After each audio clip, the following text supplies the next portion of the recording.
राजपुर नाम का एक सुंदर गांव था, जहां खेत खलिहान, तालाब और हरियाली से भरा वातावरण था। वहीं गांव के एक किनारे रहता था गणेश, एक साधारण लेकिन मेहनती किसान। उसका जीवन सादा था, पर दिल बहुत बड़ा। उसका एक ही साथी था, एक गधा, जिसका नाम था भोलू। गणेश हर सुबह सूरज उगने से पहले उठता, खेतों में काम करता और भोलू की मदद से सब्जियां, अनाज और लकड़ियां बाजार तक पहुंचाता। भोलू भी अपने मालिक के प्रति वफादार था, लेकिन अंदर ही अंदर उसमें धीरे धीरे लालच पनपने लगा था।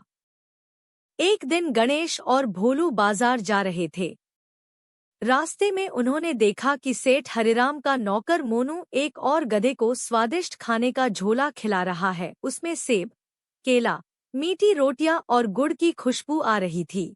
भोलू गधा मन ही मन सोचता है, मेरा मालिक मुझे खाने को सिर्फ सूखी घास और पीने को पानी देता है, और दूसरी तरफ ये गोलू गधा है जिसके मालिक ने उसके लिए नौकर तक रखे हुए हैं। गोलू की देख रेख और स्वादिष्ट खाने के लिए गोलू जिंदगी भी मुझसे अच्छी और बेहतर जी रहा है और खाना भी बढ़िया खा रहा है।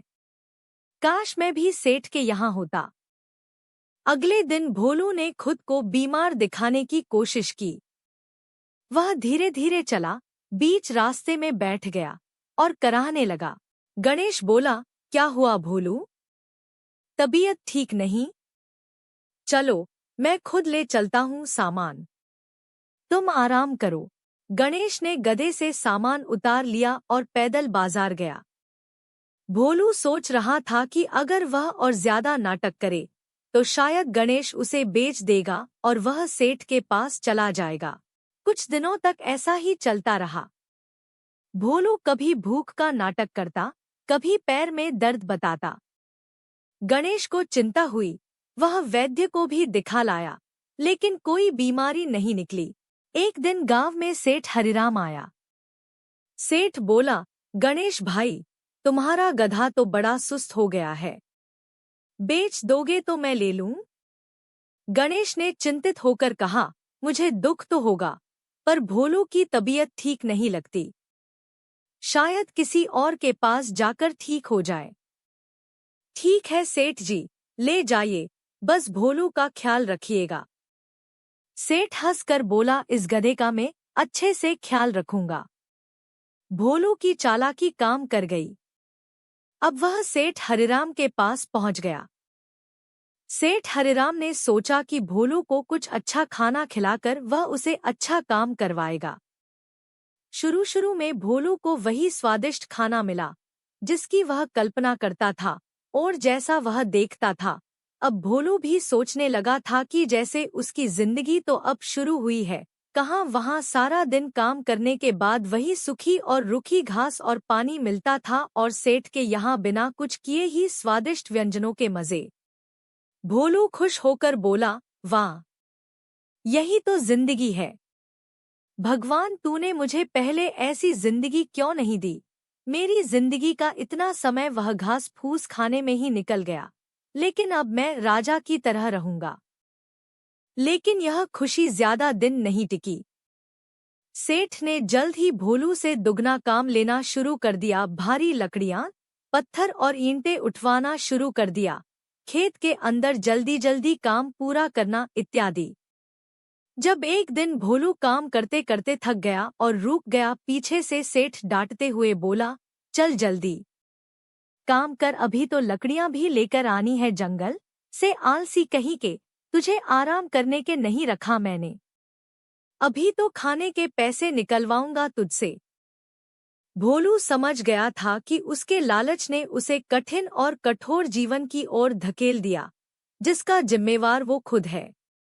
कुछ ही हफ्तों में भोलू की हालत खराब हो गई। वह थक गया था, उसका शरीर जवाब देने लगा। अब उसे गणेश की याद सताने लगी। भोलू अब मन ही मन में सोचता है, काश मैं अपने ईमानदार मालिक गणेश के पास ही रहता।